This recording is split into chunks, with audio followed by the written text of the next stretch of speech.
Hello everyone, my name is Glenn Maron and I'm a fisheries biologist. I'm standing overlooking Reno, Nevada in the United States of America.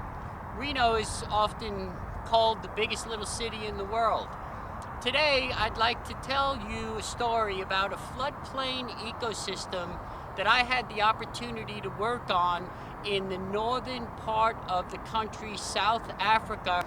It's a fascinating story about a dam which was placed on a river and how the dam has affected the ecology of the downstream river and the importance to the people of relying on a protein resource, namely fish, which provide an important component of the diet of the local people. The video you're about to see was filmed between 1993 and 1994. Let's get right to the video. This is a view looking upstream at the Pongolopoort Dam, which impounds the Phongola River. This concrete dam is one of the largest dams in South Africa and was constructed in the early 1970s. The dam created an enormous lake behind it of some 50 square miles. The water is used primarily for large-scale agricultural irrigation in the fertile Makatini Flats region east of the dam. The Phongola is one of South Africa's unique ecosystems for fish. There are approximately 50 species of fish that inhabit the system, and many are found nowhere else in the country. Here is the water being released from the dam. The people living downstream from the dam rely on water releases to fill up the 98 lakes located adjacent to the Phongola River and maintain their subsistence living conditions. The next sequence you're about to see is a traditional fishing method practiced only on the Phongola floodplain in South Africa, and it's called Fanya fishing. Fanya fishing, the name comes from the type of basket that's used to capture fish by thrusting it into the water and basically trapping any fish that are below the surface. We were fortunate to observe numerous Fanya drives where hundreds of people fish at one time. The people form a line across a lake and all move in the same direction, herding and trapping disoriented fish towards the opposite end of the lake. As I mentioned, Fanya fishing refers to the type of basket used to catch fish by thrusting it to the bottom of the lake in an attempt to trap fish. There is a hole in the top of the basket where people put their hand in to remove the trapped fish. Fish are a primary food source in the diet of the people. Our research indicated that fish comprise more than 3/4 of their protein consumption. The people living along the floodplain have been harvesting the fisheries resource for thousands of years. In the mid-1990s, approximately 100,000 people lived along the floodplain. As I mentioned, my task involved determining the most optimum time to release water from the dam to maximize fish productivity. As you'll see and hear, Fanya fishing is a very social event and brings people from the surrounding villages together. During every Fanya drive I witnessed, the people were very friendly to us and always in great spirits.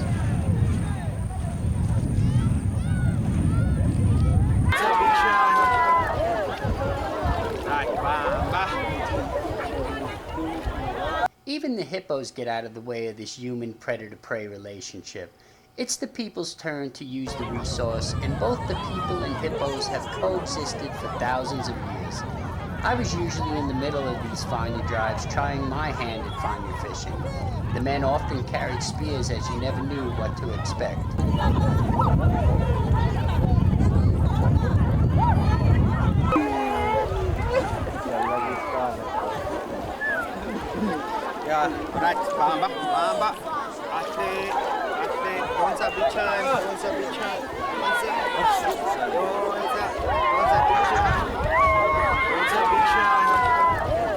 All heck breaks out when the fish become concentrated at the other end of the lake. In addition to using Fanya baskets, women and girls would use cloth netting like a scoop net to gather fish as well. Approximately 2 kilograms of fish per person was collected by 500 people during this Fanya drive. Fanya fishing not only benefits the people by supplying fish, but also allows people to catch up on the local news. Some of the social gatherings that took place after the Fanya drives lasted into the night, with everyone enjoying the day's catch and singing and dancing the night away.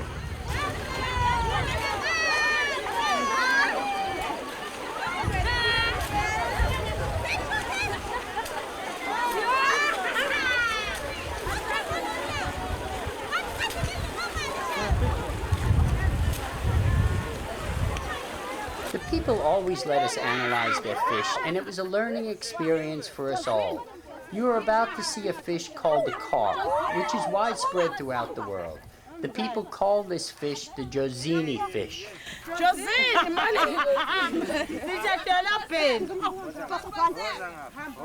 Jozini is the town where the Pongolopoort Dam is located, and the people believe the fish came with the dam, as it is a non-native species not formally caught by the people.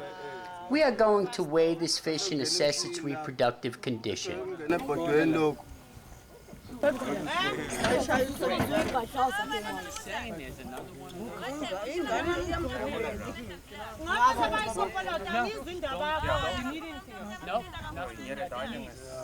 Yeah.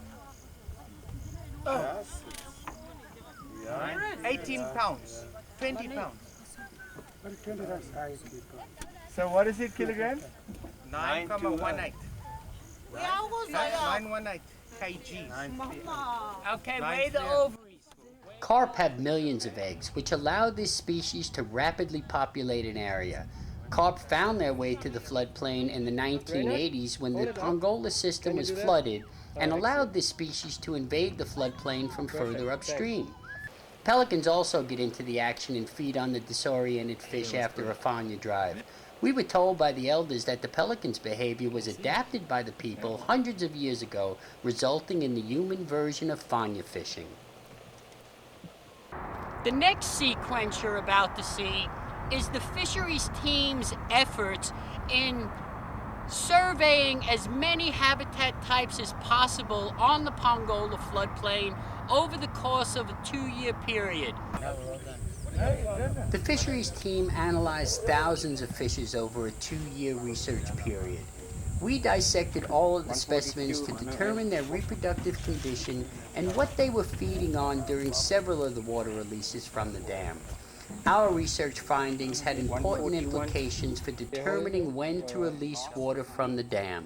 What we're looking at is the reproductive organs of the squeaker to determine whether or not it's ready to spawn.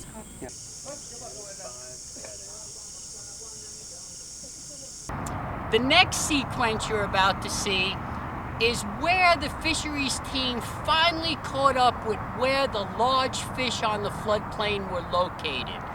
These fish were found in the Nadumu Game Reserve, which is located on the northern end of the Phongola floodplain. It's here in the pans called, or lakes as we refer to them limnologically, Bonzi and Inyamiti harbored large populations that recolonized the floodplain as long as there was a connection between those lakes and the Phongola River. That's a beauty, huh? This is from Bonzi Pan. 332.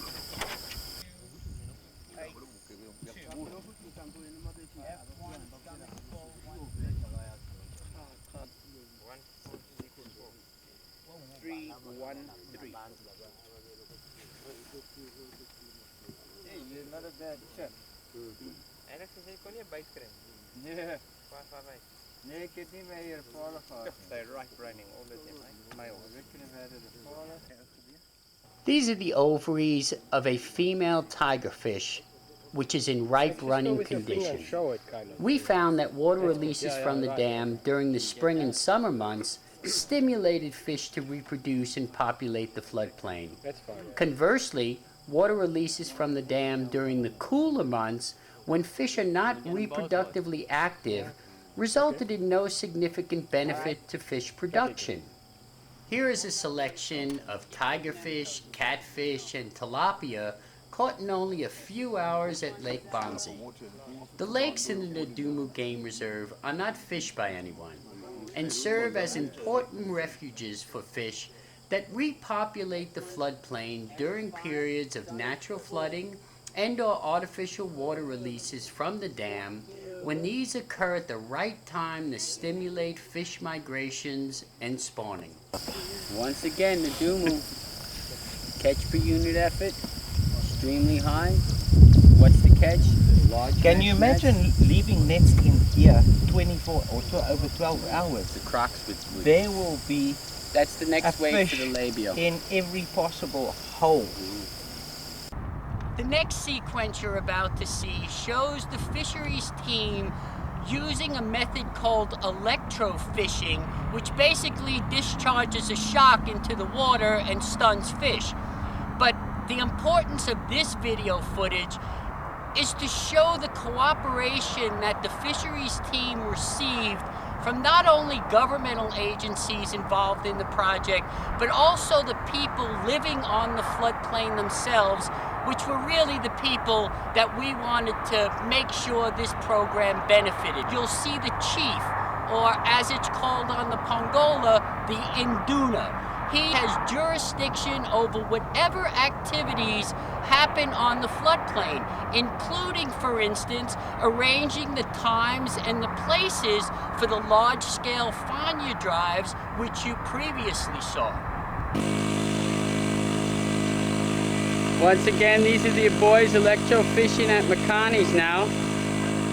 And the Induna, who happens to rule over 6 of the pans on the floodplain, is watching this.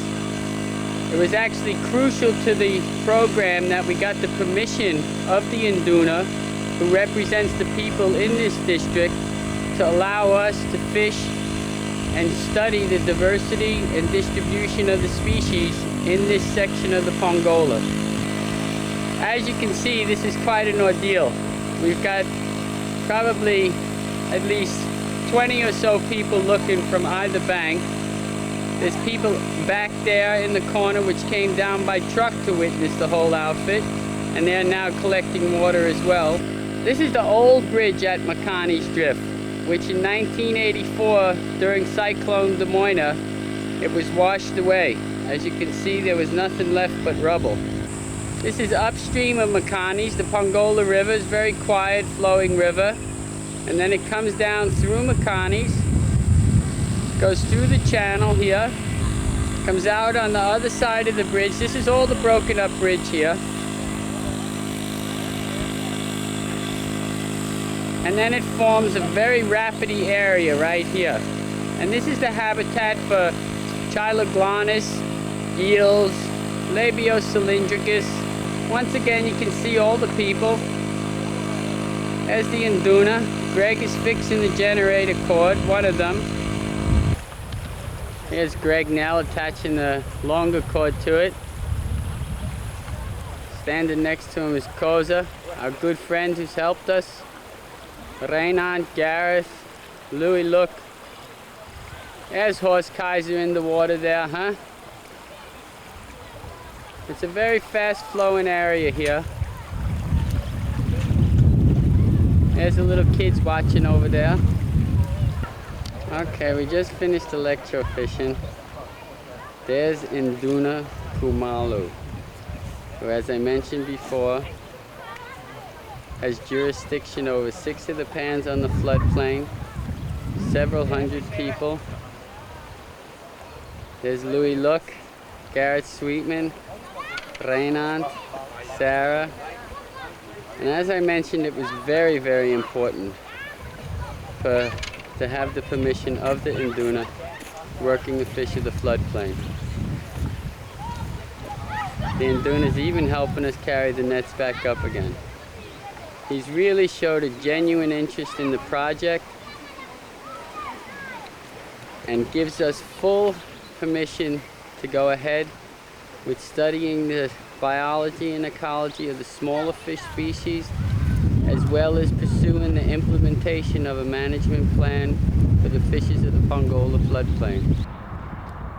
This sequence is probably personally one of my favorite sequences.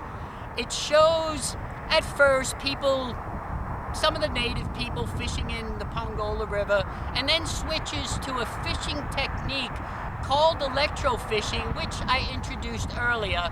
But we were after a specific individual fish that took us well over a year to finally capture, and his name was Monty. So see, it's very much used by the cattle, as well as the children who have a regular ball swimming in here. Swimming right over to us now. Say hi, guys. Here he comes. There's one right there. And then the cattle drinking here. Nice water, very warm. Here's Makani's new bridge. This is electrofishing for Monty. Oh, holy shit! Phongola! Phongola! Phongola!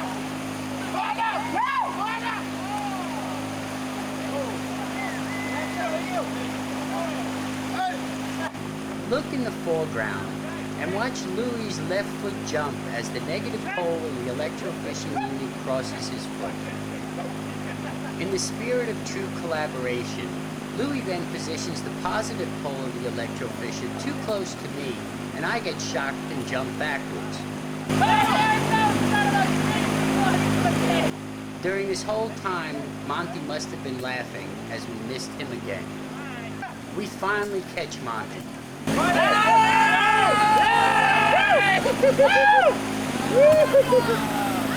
Monty had quite a mouthful of mean teeth. We gave Monty to the Induna as our way of saying thank you for the assistance he had given to the fisheries program. He had not seen an eel that big before. It was a welcome meal for his family. I know there is another Monty out there. The next sequence you're about to see shows the fisheries team sampling in a river called the Usutu River, which borders the country of South Africa and to the north, Mozambique. The Phongola River flows out of South Africa and into the country of Mozambique and enters the Indian Ocean at the capital of Maputo.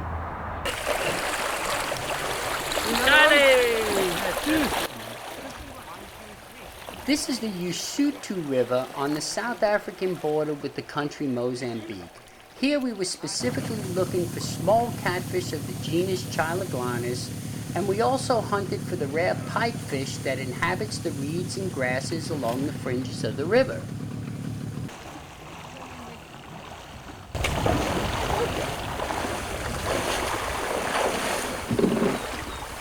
Yes! Which species? What? You don't know what it is? Gets about a third of her body weight. Yeah. First time Yes, that is right through my fingers, by the way. First time. Good one. Look at the size, man. We must Right, try cool. keep these alive and breed. How's it coming, Horst? Yes.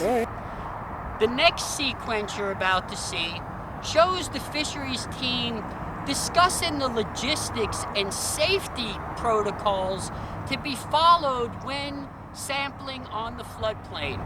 There were several dangerous animals out there, especially in the Ndumu Game Reserve, of which crocodiles were very common due to the nature of our fisheries research, and plans needed to be meticulously made on how we were going to sample specific habitat types to make sure that our team, which at times could be up to 10 or 12 people, were safely looked after.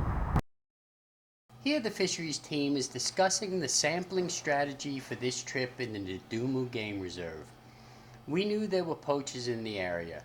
A rhinoceros had just been killed for its valuable horn, a sight I would not wish for anyone to see. While the team typically split up to cover as much habitat as possible, we decided on this trip to remain in one group. Ndumu Game Reserve is home to the largest population of deadly crocodiles in South Africa. Due to the nature of the fisheries research, we needed to be ultra cautious about these prehistoric predators. All hands were on deck when sampling in this area of the Phongola. We made use of various types of boats to conduct the work depending on the field conditions.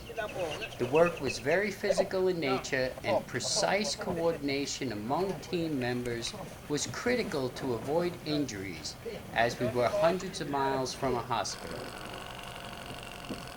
This is how we set what is called a seine net. Seine nets are an effective way to catch the shallow-dwelling fish species while keeping a sharp eye on any lurking crocodiles. The net is laid out by boat in a semicircle and then pulled in towards shore. As the net tightens and is pulled to shore, you can see the fish literally jumping out of the end of the net. Ndumu has a fascinating fish life unparalleled in South Africa.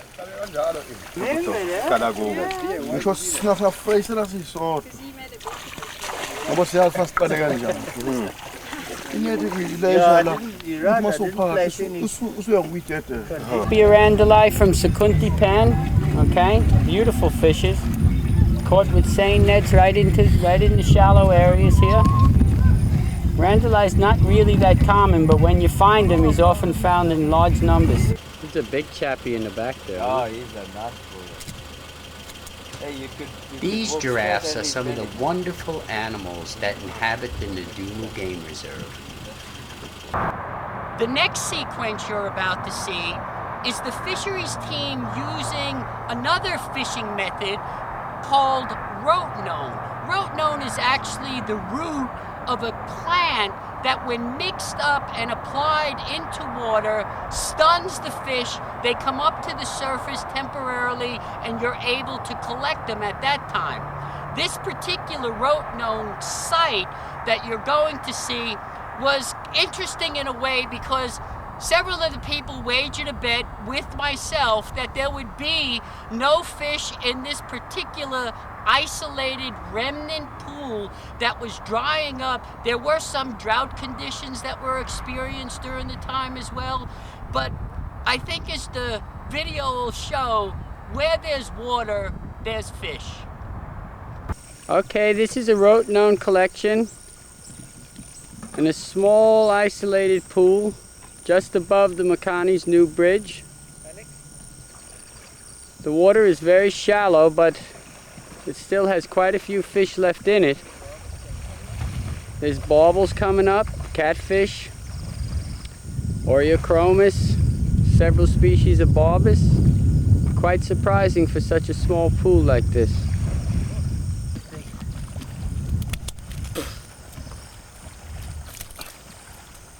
Just watch their spines.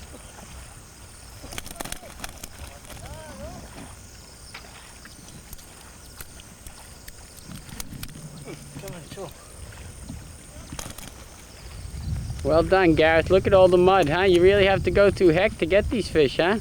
There's no shower when we get home. Say hi, Mom. There is a shower. A bush. A bush shower. Not bad, Gareth. Hey, come on, huh? You're on the Phongola. So far, we've taken out about 20 kilograms of fish from this little pool. An area of about 20 meters by 20 meters or 400 square meters. Very surprising. In fact, if we try to extrapolate for the area of this water to the total area of the floodplain, and given the amount of fish we've just taken out, it would seem that there would probably be thousands of tons of fish on the Phongola floodplain. But it's very difficult to extrapolate from such a concentrated situation as this. This was the fisheries team's camp located next to the Phongola River. The camp was adjacent to a village where the cows roamed freely.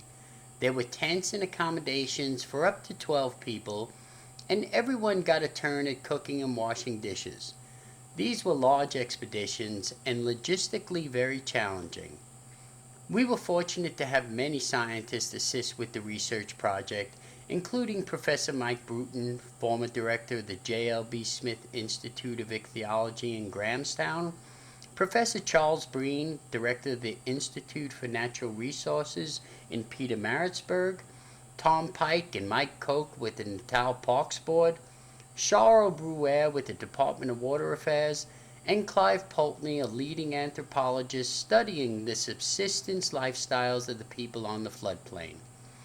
For hands-on field work, it was Louis Look and his staff from the Natal KwaZulu Provincial Administration that excelled in all aspects of the research work. Many a long discussion on the fishes of the Phongola floodplain were had over the campfire.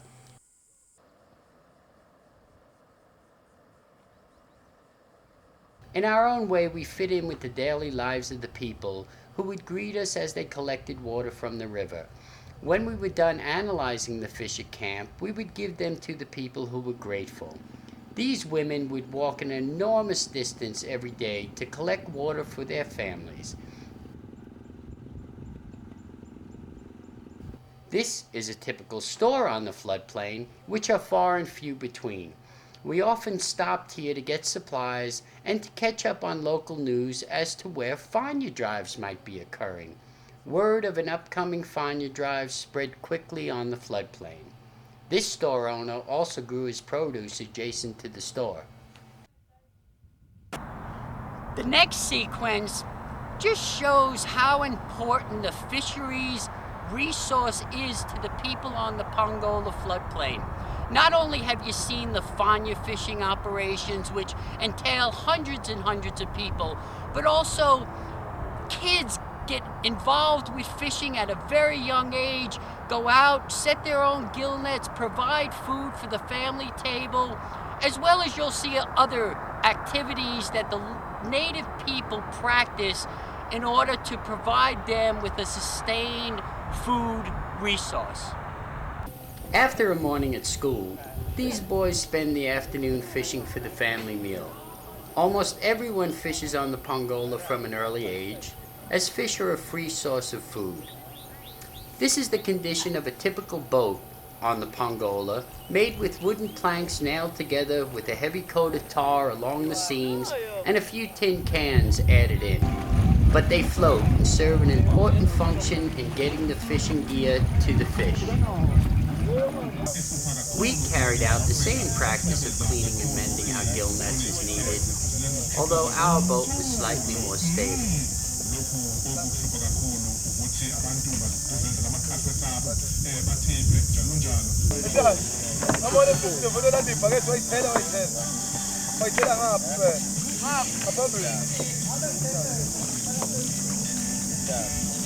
Other traditional fishing methods used on the Phongola floodplain include herding fish into a series of fine mesh nets that are stretched across the lake to entangle fish by their gills.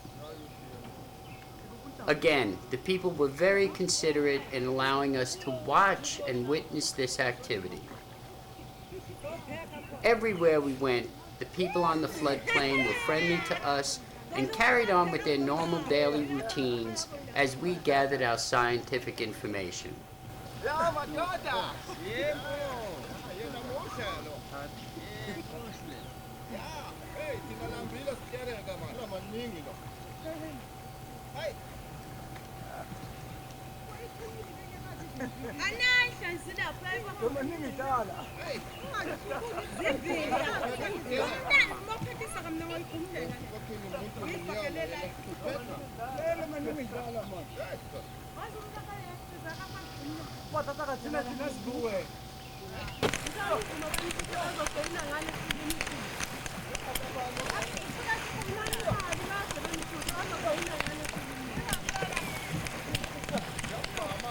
As you can see, the people beat the water with long sticks to chase the fish to the other end of the lake where the gill nets are set up.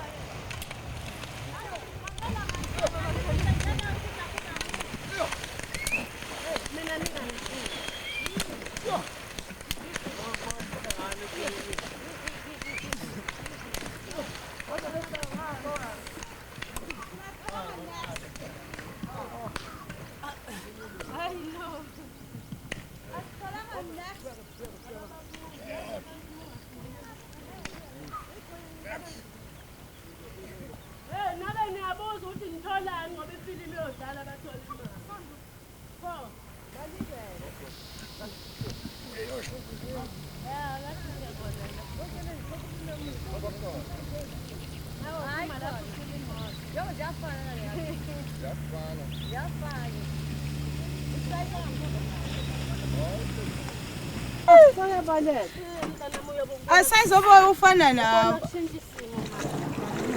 Ngiyasaba.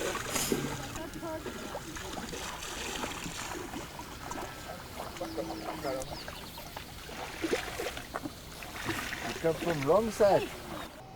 This is a weir located about a quarter of a mile downstream from the dam.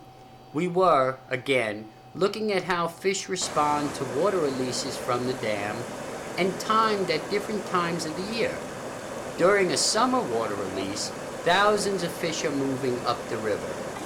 Fish were determined to follow the inflowing water, and this movement was happening all over the floodplain from the Nadumu Game Reserve upstream.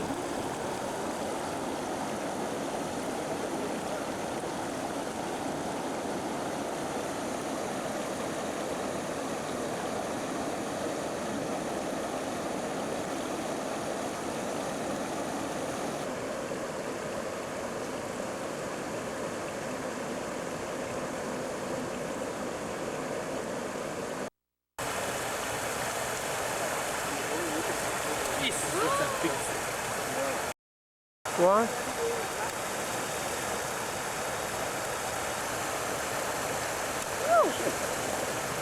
We took a lovely one. Here are the big fish migrating from the Nadumu Game Reserve upstream to repopulate the 98 lakes on the floodplain.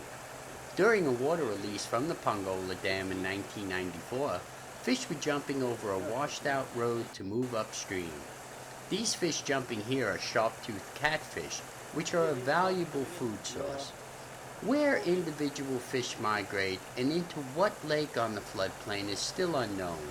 Our research was clear, however, in that water releases in the spring and summer had a profound effect on fish behavior, stimulating their urge to migrate and reproduce. The ever-present crocodiles were also wading in the river for a free meal. Fish-eating birds also capitalize on the abundant resource and come down to the river to feast. This bird, called the hammerkop, is a member of the stork family. Yeah. Okay, here we go.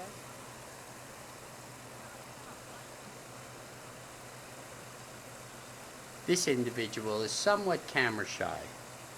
However, according to local superstitions, it is considered bad luck to harm this bird. Fish continued to pursue their mission to move upstream. These are tilapia moving upstream in schools of hundreds of fish to find spawning locations. Tilapia are a sought-after fish due to the delicacy of their flesh.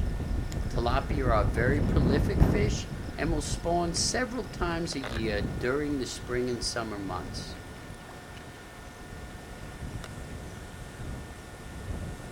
Don't worry, move your lock. When we went back to the weir below the dam that night, it was pitch black, but we wanted to see what was going on. We couldn't believe our eyes. Thousands and thousands of eels and small catfish were moving upstream to get over or under the weir. The Chiles are trying to go under the metal lip on the weir, while baby eels are trying to go over the metal plate.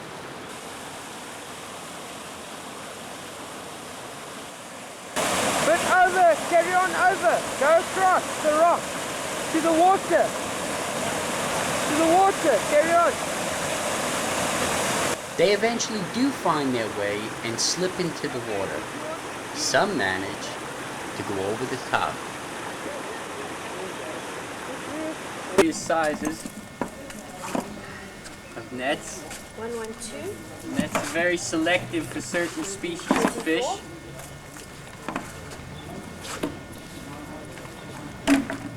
Gideon, 125. bigger mesh now, bigger fish. That's it. 56. We've got Mr. Tom Pike here from the Natal Parks Board, It's in macro. You can just leave it. giving us a hand with the survey work. Peace be with you. Thank you, Tom. Nice. We maintain the conservation of the I'm ecosystem. going to go back to the beginning It's a tall order. and do what But with all the good cooperation, I'm going to do. with confidence, we can try and push forward here. Now in your larger mesh nets, very little.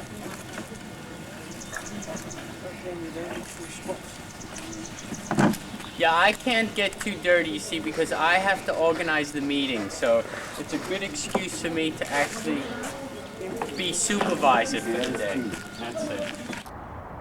This next sequence you're about to see shows the team's efforts leading up to one of the many meetings we held on the Pongolopoort floodplain with the native people to demonstrate the results of our findings and how our results can be used to improve the quality of life of the people on this important ecosystem. Also heard you saw sardines Lewo ngamasayidina lo. from Cape Town. Asuka le Cape Town. 5 rand each can. Ibiza 5 rand tin lilinye. We have the sardine here in the river. Sinamasadini khona la eduze nathi emfuleni. Plenty. Inqwaba ngenqwaba. To buy sardine from Cape Town is 5 rand. Kodwa ukuthenga isadini eqhamuka Cape Town kubiza 5 rand. And all the money goes to Cape Town. Ngayo ndlela ke yonke leyo mali iya ifikelele Cape Town nokuthuthukisa khona. See, we must think of ways of using the resources available for us here and to keep the money that we make from the resource here on Phongola, not give it away to Cape Town. Ngaleyo ndlela kufanele umqondo wethu sihluzele ukuthi yonke into esiyithola lapha emveli into yethu esihlala nawo la sikwazi ukusebenzisa ngokuthi imali igcineke endaweni yethu, hayi ukuthi imali ihambe iyosetshenziswa kwezinye indawo. So that is just another idea. Ngakho kungomunye umqondo yami lo. But before we close this meeting, I'd like to show the people something that I've done on Phongola. Uthi ngaphambi kokuthi ngivale lo mhlangano lo ngizozama ukuthi ngikhombise umphakathi ukuthi sengenzeni lapha ePhongolo. This is a poster I'm making on fishes of Phongolo. Lapha ke leli phesha ke lengakele ulenzele ukuthi liqondane nePhongolo ke lo. Liqondane nePhongolo impela ke lo. Ngofisa abatholakala la Phongolo. Kodwa akakapheli.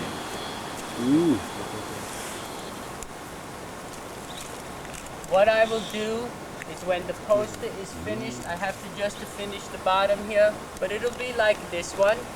But this is Okavango. This one is now for the Phongolo. Uthi njengoba nibona ke lapha akaqedisisike kahle ukuthi sazoyiqedela nje. Kophuma sokuyibhodi eqishi ebenje ngoba le akuyona yasePhongolo le yase Okavango yasePhongolo nathi. And I hope that the people when they see this can see how important fishes really are to them. Ngithemba ukuthi ngempela ke uma umphakathi uyibona lento ulapho uyobona khona ukuthi ufish umqoka kangakanani emphakathini. And when I show this next week in Botswana, they're going to say, geez, they fish just like we do. Uma uzobakhombisa nje batswana nje beyakhona nje ngeviki elizayo bofe bathi hey kanti labantu bafonya nje ngathi basifonya nje abana babona bafonya lapha bona ke bayibhekisa phezulu bayibhekisa phezulu bathi thina lapha siyibhekisa phansi bofe babuka bathi lele kuzini. So we've got the Fanya fish, we've got the sack seine, we've got the mono traps. Ngoba nibona ke sinawo indlela yefonyo zethu lapha sinemkhukhulu kwalethu emasakana omama bakhangazini nokuthi kuye kuphathweni mangabe kufonyo imkhonto lena ukuthi kwazi inhlanzi esuyinkulu mhlamba ingwenya sazi awu lokho njana la omono amaneti nesikepe. And they'll see that the fishes are the same too. Njengoba nibona ke nathi cha impela inhlanzi nje zalabo Phongolo yizo zasophongolo lezi. Ngiyabona mase ngiqhathanisa lapha yabona ziyafana. But the big difference, as I said, is Phongolo has a dam. Manje nje umehluko nje okhona nje kabanzi ukuthi nje ile damu le abanalo idamu lapha sine damu. but I'm happy to see how hard everyone is working now to try and make the dam work better for us. Now in the 1990s, we must make this dam work better for us. Kodwa njengoba sekukulawa ma-1990 ke manje kufanele noma kanjani silishove leli damu ukuthi bakwazi ukuthi lisebenze ngendlela ezonelisa wonke umphakathi khona. In conclusion, integrating science and traditional fishing and identifying appropriate water releases to maximize fisheries production on the floodplain were primary objectives of our work. With the enormous help of the team, we accomplished one of the most comprehensive assessments ever conducted on the fish populations of the Phongola floodplain. What I was trying to do here is end the video which my son James and I have put together primarily on the Pongolopoort Dam in KwaZulu-Natal, South Africa. And we wanted to end this sequence off in 2007 here at Lake Oroville and the Oroville Dam, which is the state of California in the United States of America, one of the largest dams that man has built. We just attended a planning commission meeting. We have a project that's associated with this dam. My son James and I drove up. We met the engineer, Bill Gustafson, just now. We had lunch with him. And what our project entails is actually withdrawing water from Lake Oroville. So Lake Oroville actually offers an ideal opportunity to not only provide people in the area, but also this water. This dam extends, and we'll provide a map, it extends some 20 miles or so inland. And a large portion of this water is actually taken down through the Sacramento River, down to counties down in Southern California, where a lot of agriculture goes on. So a lot of this water is directly linked to California's economy, which again, a large segment of the economy depends on agriculture. On this side of the dam, this is what they call the Central Valley of California. And as I mentioned, there are thousands and thousands and thousands of farms that depend on this dam's water to be released. And like we explained with the Pongolopoort Dam in South Africa, the water needs to be released at a certain time of the year that not only the farmers can benefit, but also the ecology of the system, which is extremely important. The state of California has several environmental regulations which mandate that the ecology of river systems below dams, like the Oroville Dam here, are managed in such a way that we maximize the ecological productivity and the biological productivity of the system. Not only are farmers dependent on this water, but fishing, again, as we explained on the Phongola, is a really important component of the dam's meaning. People want recreational water below the dam, not only for fishing, there's also whitewater rafting, which is a big enterprise in itself. So the dam serves many facets. Flood control is another one. The Central Valley of California historically has been a flood-prone area. This particular dam helps alleviate downstream flooding, which historically happened. Thank you everyone for watching this video. We're back here closing our story out in Reno, Nevada. It's now April 28th, 2007, and it's been quite a long time since I've been back to the Phongola. I'd like to thank my son James, who's filming this video and helped put together part of the Phongola sequences and served as my executive producer. Without James's help, this would have never came to reality, and in fact, without the help of many people in Southern Africa, both governmental and non-governmental organizations, this work would have never been accomplished. Thank you very much.